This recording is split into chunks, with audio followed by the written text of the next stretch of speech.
لیکن شیخ حسینہ واجد جو کہ اس وقت بنگلہ دیش کی وزیر اعظم تھی اور بانی بنگلہ دیش شیخ مجیب الرحمان کی صاحبزادی بھی تھی، انہوں نے ایک ایسا ورڈ یوز کیا کہ جس کی وجہ سے یہ جو بہت پیسفل پروٹیسٹ تھا یہ ایک نیشنل موومنٹ میں چینج ہو گیا اور شیخ حسینہ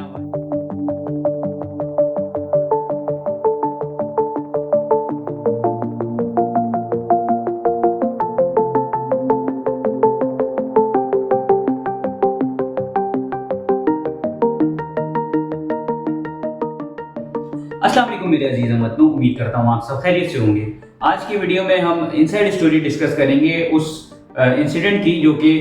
3-4 دن سے ہمیں بہت زیادہ دیکھنے کو مل رہا ہے سوشل میڈیا کے اوپر۔ جی ہاں، میں بات کر رہا ہوں شیخ حسینہ واجد جو کہ بنگلہ دیش کی فارمر پرائم منسٹر ہیں۔ ان کے استعفے کی کیا ریزن تھی، کیا وجہ تھی، اس کی انسائیڈ اسٹوری کیا تھی؟ تو بیسکلی ہوتا کچھ یوں ہے کہ یونیورسٹی گوئنگ اسٹوڈنٹس جمع ہوتے ہیں ایک جگہ اور وہ احتجاج شروع کرتے ہیں بنگلہ دیش میں سرکاری ملازمت کے حوالے سے جو کوٹا سسٹم رائج ہے بنگلہ دیش کے اندر اس کے اگینسٹ۔ اچھا، اس میں بھی ان کا بیسکلی کیا ڈیمانڈ ہوتی ہے؟ وہ یہ ڈیمانڈ ہوتی ہے کہ جو 30% مخصوص نشستیں ہیں گورنمنٹ جابس کے لیے اس کو کم کیا جائے۔ اور وہ 30% کا بیسکلی بیک گراؤنڈ یہ تھا کہ جب 1971 کی وار کے اندر جو فریڈم فائٹرز جنہوں نے پارٹیسپیٹ کیا تھا ایز فریڈم فائٹرز، انہیں 1972 میں ایک لا بنایا گیا کہ انہیں گورنمنٹ کے اندر 30% جابس جو ہیں ان کو دی گئی۔ پھر ہوا یوں کہ 90s میں جا کے اس لا کو تھوڑا سا چینج کیا گیا اور فریڈم فائٹرز کی سیکنڈ جنریشن کو یعنی ان کی اولادوں کو بھی سرکاری ملازمتوں میں 30% کوٹا دیا گیا۔ اور ستم ظریفی یہ تھی کہ اسے تیسری بار ایکسٹینڈ کیا گیا اور اراؤنڈ 2010 یہ کیا گیا کہ ان کی تھرڈ جنریشن کو بھی کوٹا سسٹم کے تحت 30% ملازمتوں میں حصہ دیا گیا۔ اس کے خلاف بیسکلی وہ اسٹوڈنٹس جو تھے وہ احتجاج کر رہے تھے اور بہت پرامن احتجاج تھا کیونکہ وہ اسٹوڈنٹس پڑھے لکھے تھے، ان کو اپنے رائٹس کا بھی پتہ تھا لیکن ان کو اپنی لمٹس کا بھی پتہ تھا۔ لیکن شیخ حسینہ واجد جو کہ اس وقت بنگلہ دیش کی وزیر اعظم تھی اور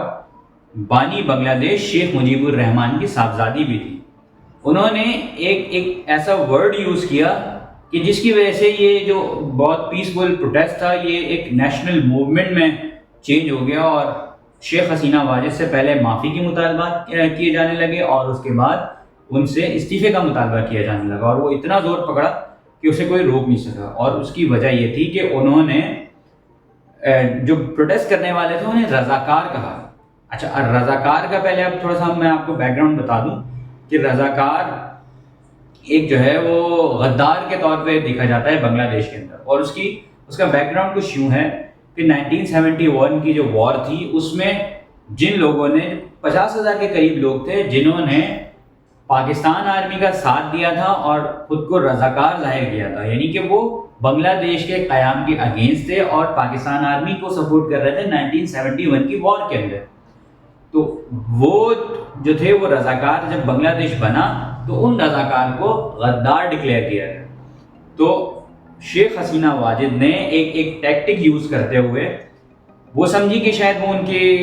فیور میں جائے گا لیکن وہ ان کے اگینسٹ چلا گیا کہ چونکہ اسٹوڈنٹس جو تھے احتجاج کیا کر رہے تھے کہ جی 30% کوٹا کم کیا جائے فریڈم فائٹرز کے تھرڈ جنریشن کا، تو انہوں نے ایک ٹیکٹک یوز کیا کہ انہوں نے کہا کہ یہ جو فریڈم فائٹرز کے خلاف احتجاج کر رہے ہیں یہ لوگ رضاکار ہیں۔ تو چونکہ اب ایک لفظ رضاکار جو ہے وہ غدار کے طور پہ بنگلہ دیش میں استعمال ہوتا ہے تو اسٹوڈنٹس جو ہے انہوں نے اس کو اگینسٹ اپنی سیلف رسپیکٹ لیا اور پھر وہ بہت زیادہ وائلنٹ ان سینس کہ وہ غصے میں آ گئے۔ انہوں نے پھر بھی احتجاج جو ہے وہ پرامن رکھا لیکن آہستہ آہستہ کیونکہ وہ ایک نیشنل موومنٹ بننا شروع ہو گئی تو پھر جو ہے وہ احتجاج تھے وہ تھوڑے سے وائلنٹ ہوئے۔ پھر جو ہے وہ پولیس نے بھی ایکشن کیا اور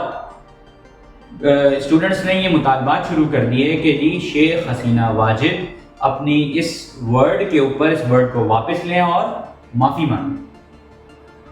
لیکن شیخ حسینہ واجد جو تھیں وہ پاور میں تھیں اور وہ یہ سمجھ رہی تھی کہ پاور کے تحت وہ ساری چیزوں کو کنٹرول کر لیں گی۔ انہوں نے لا انفورسمنٹ ایجنسیز کو یہ الاؤ کیا کہ جی اگر کوئی بہت زیادہ وائلنٹ ہو یا ایک جگہ جمع ہو تو آپ شوٹ ایٹ سائٹ کے آرڈرز دے دیں ان کو. اور یہی وہاں کی لا انفورسمنٹ ایجنسی نے کیا کہ ایک شخص کو گولی مار دی, ایک اسٹوڈنٹ تھا, اس کو گولی مار دی, اور اس کے بعد سے یہ جو معافی کا مطالبہ تھا وہ کنورٹ ہو گیا استعفے کے مطالبے کے اندر. اور اس سارے انسیڈنٹ میں 300 لوگ جو تھے وہ بے گناہ لوگ مارے. اور ان دا اینڈ یہ پریشر اتنا بلٹ ہوا کہ آرمی کو انٹروین کرنا پڑا, اور بنگلہ دیش کی اس وقت کی پرائم منسٹر کو یہ کہا گیا کہ جی یہ موب اب ہمارے کنٹرول سے باہر ہے, you have to resign at any cost. چلیں, یہ تو ایک ایسی چیز تھی جس کو ہمیں کلیئر دیکھنا اس طرح ضروری تھا کہ لوگ شاید یہ سمجھ رہے ہیں کہ جی وہ کرپشن کے خلاف یا اس قسم کی کوئی چیز تھی, لیکن اس سے ہمیں یہ سبق ملتا ہے کہ جو بھی انسان جب پاور میں ہوتا ہے نا تو وہ خود کو خدا سمجھنے لگ جاتا ہے. اب دیکھیے ایک چھوٹا سا ان کی ایک بیسیکلی مطالبہ تھا, لیکن ایک ایسا انہوں نے ٹیکٹک استعمال کیا جو ان کے اگینسٹ چلا گیا, اور ایک جو پرامن احتجاج تھا that turn into a violent. اچھا, لیکن اس میں جو اسٹوڈنٹ سے ایکسپیکٹ نہیں کیا جا رہا تھا وہ یہ تھا کہ وہ اپنے جو بانی جو شیخ مجیب الرحمان جو ان کے بانی تھے ان کے جو وہ تھا مونیومنٹ تھا انہوں نے اس کو گرایا. سو یہ تھی انسائڈ اسٹوری جو کہ بنگلہ دیش میں پرائم منسٹر شیخ حسینہ واجد کے استعفے کی وجہ بنی. تھینک یو سو مچ. اللہ حافظ.